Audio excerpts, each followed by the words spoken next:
నమస్కారం గురుగారు. శ్రీమాత్రే నమః. శ్రీమాత్రే నమః. గురుగారు, ముందుగా హిందూ సమ్మేళనాలు జరుగుతూ ఉన్నాయి.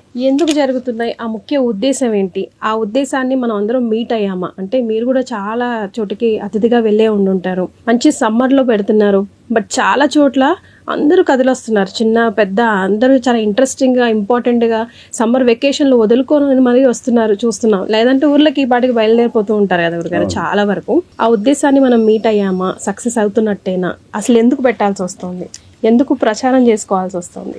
సుమారు 100 సంవత్సరాల క్రితము రాష్ట్రీయ స్వయం సేవక సంఘ అనేటటువంటి సంస్థను స్థాపించినటువంటి వారు పరమ పూజనీయ డాక్టర్ జీ అని ముద్దుగా పిలుచుకునేటటువంటి డాక్టర్ కేశవరామ్ బలీపంత్ ఎడ్గేవార్ అనేటటువంటి మహానుభావులు 100 సంవత్సరాల క్రితము అంటే 1925వ సంవత్సరంలో రాష్ట్రీయ స్వయం సేవక సంఘ్ అనేటటువంటి సంస్థను తాను ముఖ్యుడిగా ఉంటూ తనతో పాటు ఒక నలుగురితో మాత్రమే ప్రారంభమైనటువంటి సంస్థ ఇది. ఇప్పుడు 100 సంవత్సరాలు పూర్తి చేసుకున్నటువంటి సందర్భంలో ఈ కార్యక్రమాలను చేస్తూ ఉన్నారు.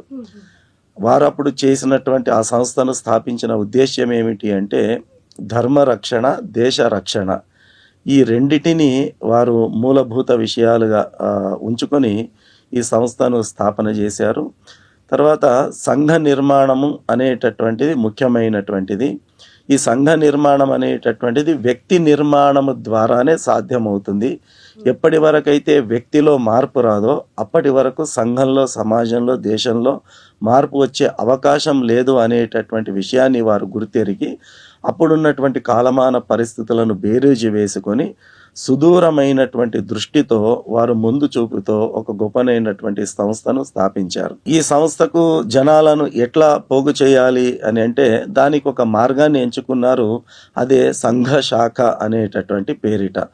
సంఘ శాఖ అంటే అందరు కూడా వింటుంటారు, ఆర్ఎస్ఎస్ శాఖలు అని చెబుతూ ఉంటారు. అంటే ఈ శాఖ ముఖ్య ఉద్దేశం ఏమిటి అంటే ఆయా ప్రాంతంలో, ఆయా మా ఏరియాలో ఉన్నటువంటి పిల్లలు ఎవరైతే ఉంటారో, పిల్లలు కానీ పెద్దలు కానీ ఎవరైనా కానీ వాళ్ళను అక్కడికి రప్పించేలాగా చేయడము, అక్కడ ఆటలు ఆడించడము. అంటే శారీరక దారుఢ్యం కూడా అవసరం కాబట్టి ఆరోగ్య రీత్యా ఆ శారీరక దారుఢ్యం గురించి ఆటలు ఆడించడము, యోగా, వ్యాయామాలు, ఆసనాలు వేయించడము, ఇట్లా మొత్తం చేసి చివరికి ఒక 5 నిమిషాలు కథలు చెప్పడం. అంటే దేశభక్తి గురించి, దైవభక్తి గురించి, తర్వాత సమాజం గురించి, తర్వాత సమాజంలో బర్నింగ్ ఇష్యూస్ అంటాం మనం. సో ప్రస్తుతం నడుస్తున్నటువంటి బర్నింగ్ ఇష్యూస్ ఏమున్నాయి, ఎక్కడెక్కడ దేశంలో ఏ మూలలో ఏమేం జరుగుతుంది, అలా జరగడానికి కారణం ఏంటి, దానికి మన పాత్ర ఏంటి, మనం పోషించాల్సినటువంటి పాత్ర ఏంటి, ఈ రకమైనటువంటి విషయాలన్నీ కూడా ఆ రకంగా ఒక 5 నిమిషాలు 10 నిమిషాలు చివరిన ఒక కాలాంశం తీసుకొని చెప్పాలనుకున్నటువంటి విషయాలను ఆ శాఖలో ఆ రకంగా వారికి చెప్పడం అనేటటువంటిది జరిగింది.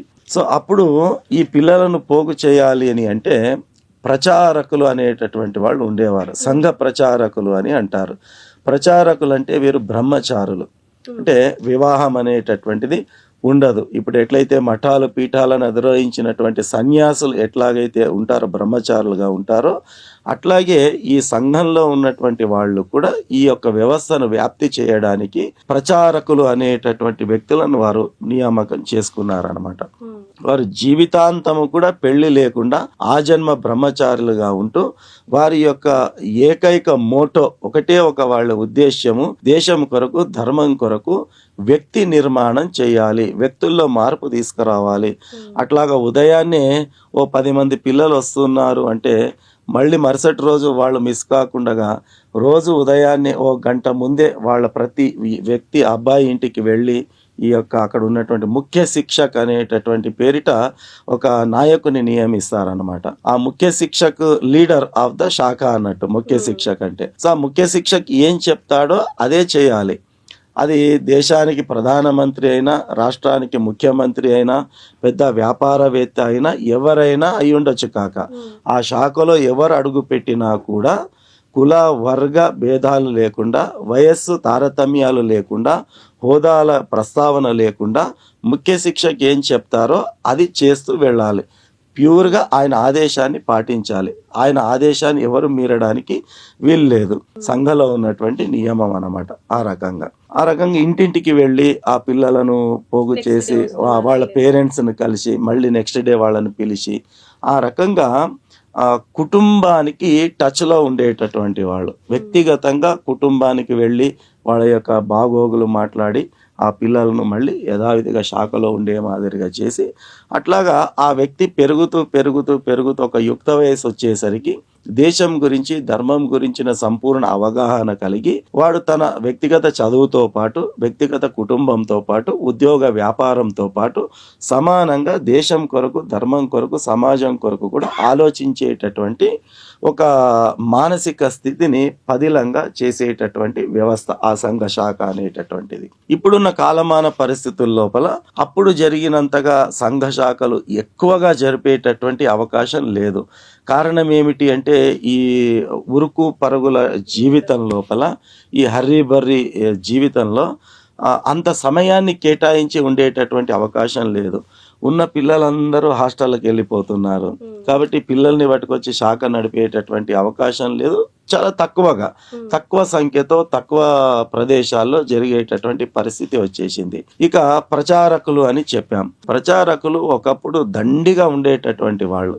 ఎక్కడ కావాల్సి ఏ ప్రాంతంలో కావాల్సి ఆ ప్రాంతంలో వెళ్ళి వాళ్ళను పంపించడము, అక్కడ ఉన్న పరిస్థితులను చక్కదిద్దడము, వాళ్ళ యొక్క ఉద్దేశం ఏముందో అక్కడ పరిపూర్ణం చేయడం అట్లా జరిగేది.